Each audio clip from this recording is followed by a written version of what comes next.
The construction on this is just about complete. This is an actual bed rail from this bed. And the reason we didn't just turn it into a bed like it was in the past is because it's got an abnormal mattress size. They don't make them anymore. They're pretty hard to find. You can get them, but you got to special order them. They cost an arm and a leg. Or they're really old and gross. So we're gonna make it a bench.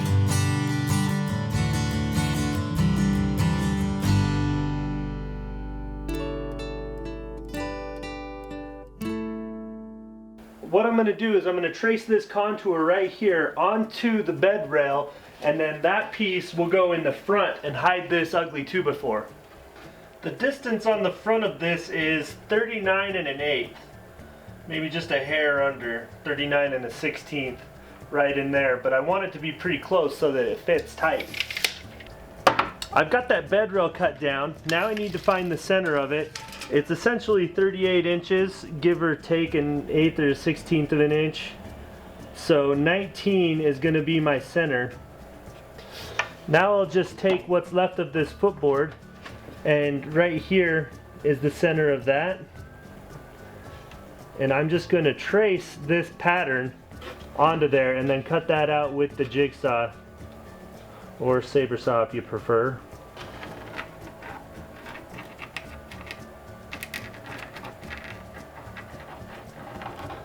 And this will make it all look like it matches and was supposed to be like this originally.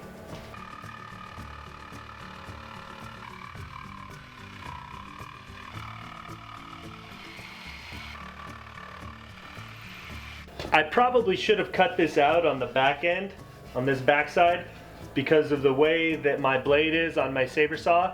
That way the tear out would have been on the back side, but I can sand this up pretty easy, not a big deal. Next time.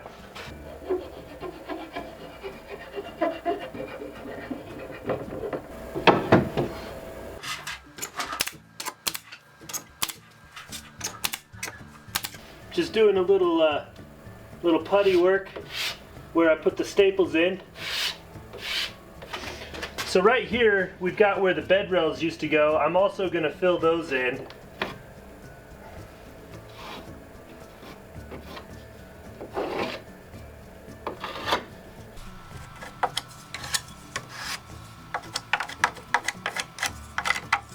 We're getting ready to paint this bench. I'm using milk paint in Sweetie Jane that you can get at JamiRaveVintage.com. I've got 1 part milk paint to 1 part warm water. I like to mix it up first with my plastic fork. And then I use my Proctor Silex immersion blender. I'm not paid to endorse them, but it works pretty good. It was the cheapest one on Amazon. And then just blend it up.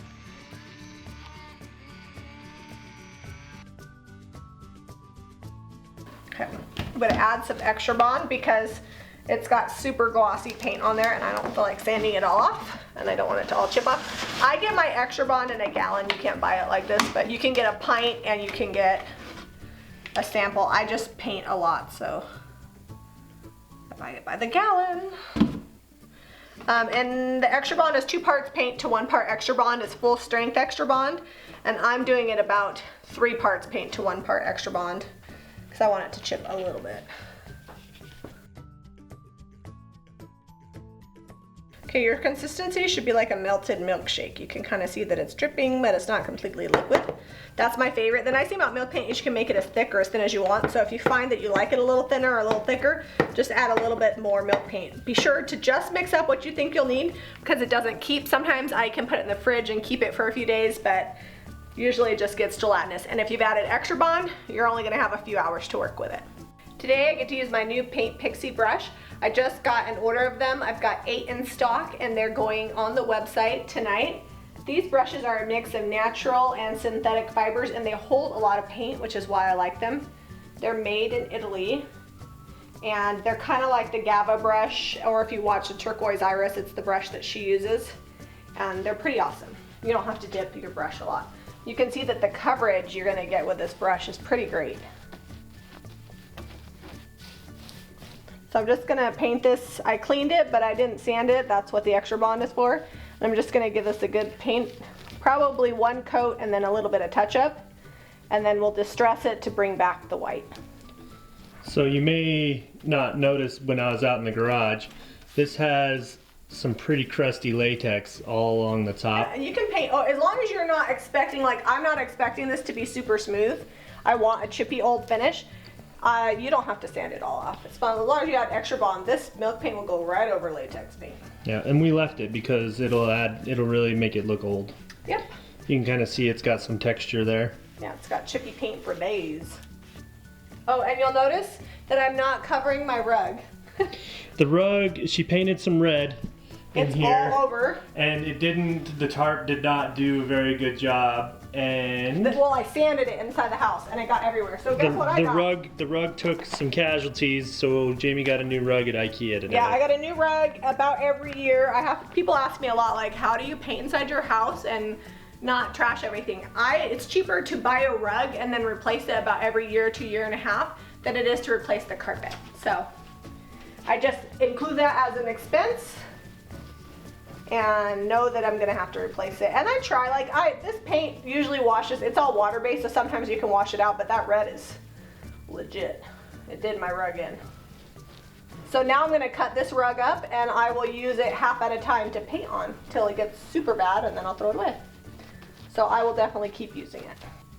Whoever painted this before painted it this way, and I kind of want like a crosshatch texture, which means a texture that goes both ways.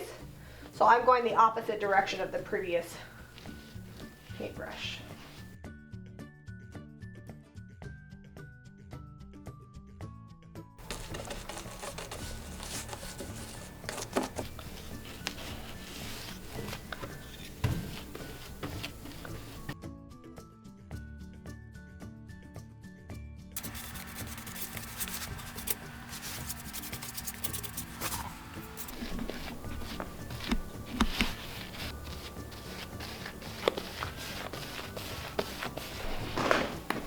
Are you gonna paint down the inside of that?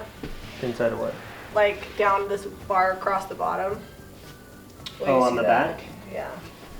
Yeah, I probably Maybe paint it should. last time. I made you do it last time. I feel like you're gonna see that. Well, I don't know about that, but okay.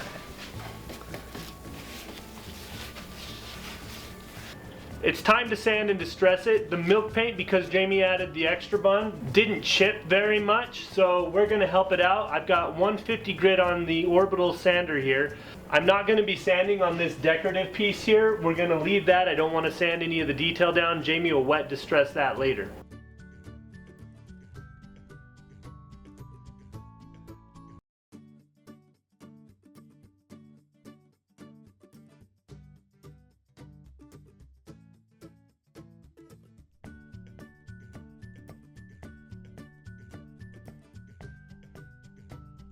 So this distress, you can see somebody has already sanded this and it's kind of flattened out the detail.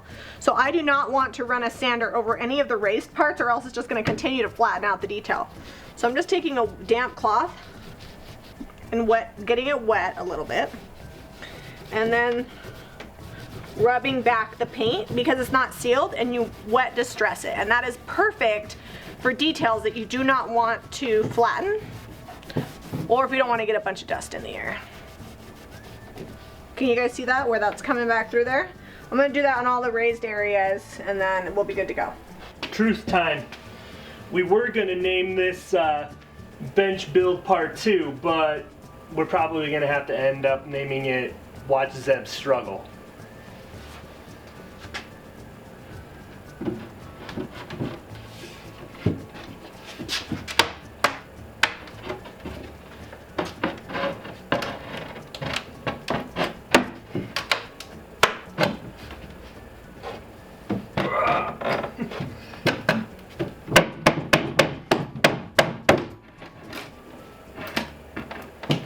Uh-oh.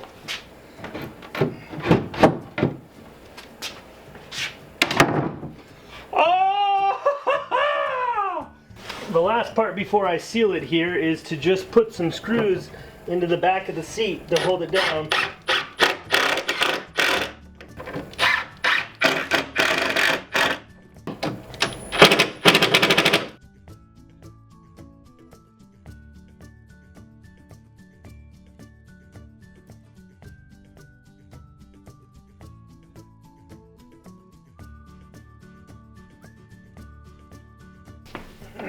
This is a straight up bench. It's not a lean back and chill bench. No, I mean you could, but it's more for taking pictures and looking awesome. Well, at your it's cute. house. Look, it's got like armrests on it, and Yeah, you can it's put. actually you can not put- too bad if you just slouch a little. Or If put I a had pillow behind your yeah, back. if I had a pillow back there, it'd be real nice. It's really sturdy. You did a good job with build. Thank These you. curved benches, I feel like, are super sturdy because they've got those bars that go back Yeah. from the curved footboards. So if you guys are just watching this video and you didn't watch our video from yesterday, Zep's gonna put the link above for part 1 of this bench build, which is all the nuts and bolts and Yeah. staining. Yep. How it all went together. The staining on the seat. And then today, we just worked on painting. We used Sweet Pickett's Milk Paint and Sweetie Jane with some extra bond on there because it was super glossy white and I didn't want to sand it off. And that extra bond makes it stick. Yeah, it had some runs and some drips in the old paint, which we kind of just sanded through once we painted it with this, and Yeah. it's okay.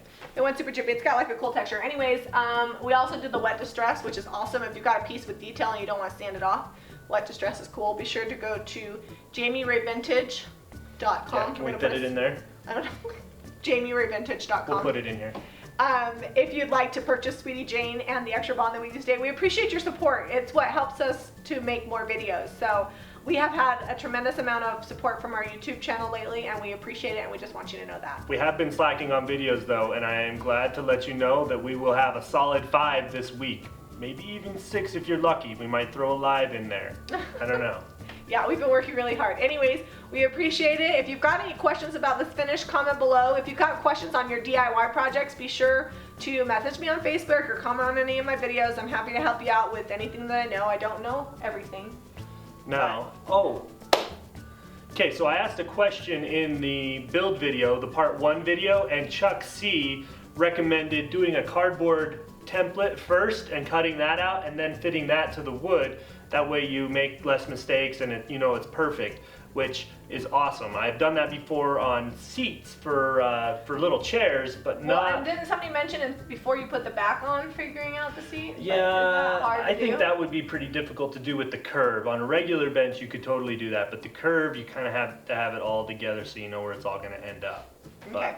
So yeah, we just wanted to mention that because that was an excellent idea. If you ever have like how to do something easier than what we've done in our videos, we appreciate your input because we're all learning together. Yeah. So be sure to comment below with questions, give us a thumbs up, hit that notification button. We've got some fun videos coming you won't want to miss out, and subscribe to Jami Ray Vintage. for more DIY. That always feels awkward.